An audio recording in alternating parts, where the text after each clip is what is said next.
La enfermedad de las 4 Ps, así lo llamaba la endocrinóloga de la facultad cuando yo era estudiante. Bienvenidos animaleros un día más aquí al canal de Tu Veterinaria. Hoy os traigo otro vídeo sobre patologías y en concreto vamos a hablar sobre la diabetes mellitus. Se trata de un remake de un vídeo antiguo que hice ya hace como más de un añito. Os lo dejaré por aquí por si acaso lo queréis ver porque realmente este vídeo complementa al anterior. Os dejaré también en la cajita de descripción los apartados, el minuto donde figura cada apartado de este vídeo por si acaso os interesa alguna parte en concreto, y para los que veáis el vídeo entero, muchísimas gracias porque ayuda muchísimo a seguir creciendo en YouTube a este canal. ¡Comenzamos! La diabetes mellitus es muy conocida a nivel popular como la enfermedad del azúcar en la sangre, y es que precisamente la diabetes lo que produce es que los niveles de glucemia, es decir, el azúcar, se eleven en la sangre. Posteriormente os comentaré por qué y qué signos clínicos tiene. Pero quiero dejaros algo muy importante, quiero matizaros algo, y es que esta es una de esas enfermedades en las que tiene que haber un estrecho contacto entre vuestro veterinario y vosotros mismos, porque es una de esas enfermedades en las que vosotros vais a actuar como si fuerais los enfermeros de vuestro perro o de vuestro gato. El veterinario lo que hace es ejercer ese papel de médico, se encarga de diagnosticar, de prescribir un tratamiento, de hacer los controles rutinarios, los chequeos cada vez que vais a consulta a revisar, pero vosotros vais a ejercer cada día en casa el papel de enfermeros. Y en esta enfermedad en particular, sí amigos, existen agujas. No pasa absolutamente nada. Una vez cogéis la rutina, de verdad que no hay que tenerle miedo a las agujas, es algo habitual y que de verdad es muy sencillo y os termináis acostumbrando, pero si vuestro perro o vuestro gato es diabético, tenéis que saber que en la gran mayoría de los casos 2 veces al día le vais a tener que administrar de forma subcutánea con una aguja la insulina y que tenéis que hacer un control de glucosa en casa, una curva de glucosa. Por eso vais a ejercer de enfermeros, con lo cual la comunicación con vuestro veterinario tiene que ser muy estrecha. Vamos a ver ahora por qué se produce la diabetes mellitus, qué es lo que lo genera, qué es lo que produce que nuestro perro o nuestro gato enferme y produzca estos niveles tan elevados de glucosa en sangre. Bueno, os comento, la insulina es una hormona que digamos que actúa como si fuera una llave para nuestras células. Se encaja en una determinada pieza que tiene cada célula y consigue abrir esa puerta para que la glucosa que circula por la sangre se meta dentro de las células. Y las células con esta glucosa consiguen esa energía necesaria para hacer sus funciones vitales. Esto a nivel sanguíneo lo que hace es que no se siga acumulando esta glucosa o este azúcar en sangre y no se vean elevados estos niveles. Vale, pero ¿qué ocurre en la diabetes? Porque eso es lo que ocurre en un paciente sano. En la diabetes ocurre que esta llave, esta hormona insulina, no puede encajar bien en la célula, no puede ejercer bien su función o no se está sintetizando en los niveles que debería. Con lo cual, ya sea por A o por B, las células no son capaces de conseguir esa energía de la glucosa porque la glucosa no puede entrar dentro de las células, ya que la insulina no funciona o no está en estos niveles que son necesarios. ¿Qué ocurre? Pues que esta glucosa se va a empezar a elevar en la sangre. Eso es lo que llamamos la hiperglucemia y es uno de los signos clínicos, mejor dicho, laboratoriales, más significativos de esta enfermedad. Vamos a ver ahora qué signos clínicos puede sufrir nuestro perro o nuestro gato que podemos ver nosotros desde casa cuando comienzan a tener esta enfermedad. El primero de ellos es que comen más de lo que es habitual. Eso se llama polifagia. ¿Y por qué ocurre? Vamos a ver, nosotros tenemos la insulina que no está ejerciendo bien su función y la glucosa se está elevando en sangre porque no puede entrar en las células. ¿Qué es lo que ocurre? Que tenemos un déficit energético dentro de las propias células, en los propios tejidos y entre ellos el cerebro. Y el cerebro lo que va a interpretar es que le falta ingesta de alimento. El cerebro no interpreta que falta insulina o que está funcionando mal la insulina. Interpreta que tu perro o tu gato tiene que comer más. Por eso se produce esta polifagia en contraproducción de que realmente a nivel sanguíneo la glucosa está elevada. El segundo gran signo clínico es la pérdida de peso. Pero vamos a ver, Laura, me acabas de decir que mi perro o mi gato está comiendo más. porque no puede meter la glucosa dentro de las células. El cerebro ha interpretado que le falta alimento, está con polifagia, comiendo más de la cuenta, y además me estás diciendo que está perdiendo peso. Y no es algo tumoral. ¿Por qué? Bueno, pues esto tiene una sencilla explicación. Cuando tenemos un déficit energético en los tejidos y en las células, porque esta glucosa no puede entrar dentro, precisamente cuando lo alargamos en el tiempo, en los días, las células no son tontas, digamos, intentan captar esa energía que necesitan de otras fuentes y en ese caso tiran de las proteínas y de las grasas en un estado catabólico para sacar la energía de ellas. Y precisamente por eso nuestro animal, en este caso, a nosotros también nos ocurre cuando tenemos diabetes, empiezan a perder peso. El tercer signo clínico más frecuente es la poliuria. La poliuria significa que orina más de lo que sería lo habitual, ya sea en frecuencia, pero sobre todo es en volumen. ¿Por qué ocurre esto? ¿Qué tiene que ver la glucosa con que orine más de la cuenta? Bueno, pues cuando tenemos unos niveles muy elevados en sangre de glucosa, lo que se llama una hiperglucemia, toda esta sangre tenemos que tener en cuenta que va a pasar por nuestros riñones para ser filtrada. Y el riñón tiene una determinada capacidad máxima para filtrar esta glucosa. Si sobrepasamos ese umbral máximo de glucosa en sangre, entonces se empezará a perder por la orina. Y como la glucosa tiene una determinada osmolaridad, una determinada concentración, va a producir un arrastre de solvente, un arrastre de agua que se va a ir por la orina también. Y eso incrementa el volumen de orina.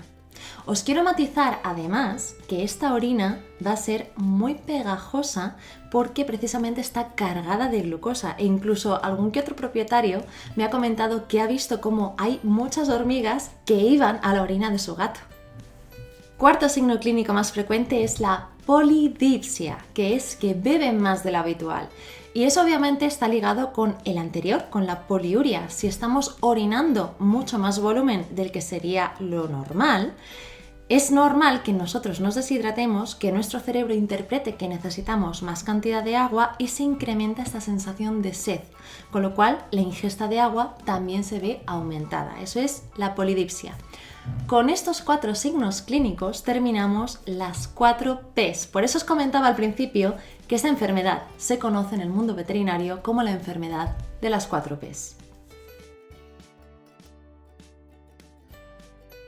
En este apartado vamos a hablar sobre lo que es la cetoacidosis diabética. ¿Es que es una enfermedad distinta de la diabetes mellitus? No, es una complicación de esta diabetes mellitus y normalmente nos la encontramos en pacientes que no se están regulando bien con los niveles de insulina que tienen y hay que subir esta dosis de insulina, pero también me lo he encontrado en muchas ocasiones y más frecuentemente en los gatos que en los perros, en gatos, en este caso, que no están diagnosticados y que de repente empiezan a tener estos niveles de cetonas muy elevados en sangre con una hiperglucemia muy marcada y se diagnostican primero de la cetoacidosis diabética antes que de la propia diabetes. Es decir, entran al hospital con una diabetes descompensada, incontrolada. ¿Pero qué es esto?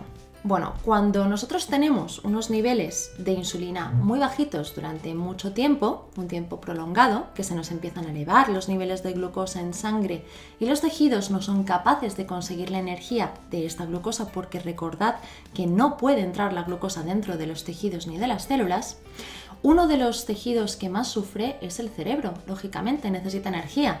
Nuestro cuerpo es muy sabio, entonces lo que empieza a hacer es destruir grasas y destruir proteínas para conseguir la energía de ahí. Y cuando se degradan las grasas, uno de los subproductos de esta degradación de las grasas precisamente son los cuerpos cetónicos. Estos cuerpos cetónicos son una de las sustancias que el cerebro puede utilizar como fuente de energía. Y sí, por esa parte están fenomenal. Pero estos cuerpos cetónicos elevados en gran cantidad en la sangre también pueden ser muy nocivos. ¿Qué es lo que ocurre? Una de las principales fuentes malas, digamos, de estos cuerpos cetónicos es que disminuyen mucho el pH de la sangre, es decir, lo vuelven muy ácido. Esta acidemia repercute tanto en el ritmo cardíaco, produce signos de vómitos, de arcadas, náuseas, malestar. También es incompatible con la vida si llegan unos cuerpos cetónicos muy elevados y un pH sanguíneo muy bajito. Con lo cual, Es una forma de proteger el cerebro cuando no tiene suficiente energía, pero ojo que eso no significa que sea bueno, significa que hay que tratarlo de urgencia y en esos casos requerirá incluso una estancia hospitalaria. Bueno, ¿y cuáles son los factores predisponentes y cómo se trata esta enfermedad? A grandes rasgos. Veamos, la inactividad física, una mala alimentación sobre todo muy rica en hidratos de carbono, la obesidad, estos tres son factores predisponentes para comenzar a que se produzca esta enfermedad, sobre todo más marcado en los gatitos obesos más que en los perros obesos, porque son más predisponentes a tener la diabetes mellitus tipo 2. Pero también os comento que hay patologías concomitantes, concurrentes, es decir, patologías que ya están dentro de nuestra mascota, como por ejemplo puede ser que esté padeciendo una pancreatitis. Estas patologías pueden llegar a desencadenar de forma secundaria una diabetes, porque generan una resistencia a la acción de la insulina en estas células. Es decir, nuestro páncreas, las células beta-pancreáticas, que son las encargadas de secretar esta hormona insulina, funcionan bien, están generando la insulina de forma correcta en los niveles que son necesarios, pero cuando van a encajar en la cerradura, en esta célula o en este tejido, no son capaces de ejercer su función porque hay una resistencia creada por la inflamación de esta otra enfermedad, como por ejemplo puede ser la pancreatitis. Y hay muchos casos que se terminan iniciando la diabetes de esta forma, precisamente.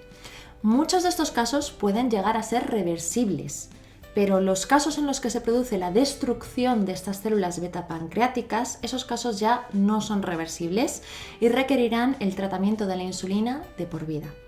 Respecto del tratamiento, quiero matizar, aparte de un ejercicio moderado, que eso siempre va a ser beneficioso, la dieta tiene que ser muy estricta, ya no solamente con el tipo de alimentación, que eso os lo prescribirá vuestro veterinario, sino con la forma de darlo. Me he encontrado en varias ocasiones que sí, efectivamente le estáis dando una dieta correcta, pero no estáis pesando, por ejemplo, la comida. Recordad siempre que hay que pesar la comida cada vez que se le pone para que lo coma el perro o el gato. Y la alimentación, en la gran mayoría de los casos, tiene que ser 2 veces al día, porque coincide con la administración de insulina. Normalmente lo que vamos a hacer es una curva de glucosa, una medición de los niveles de azúcar que tiene nuestro perro o nuestro gato en sangre, ya sea mediante un pinchazo con una agujita muy chiquitita, como lo haríamos en nosotros mismos, 3 veces al día, 2 en cada comida y 1 en lo que se llama el nadir, que es el punto más bajito de la glucosa en sangre.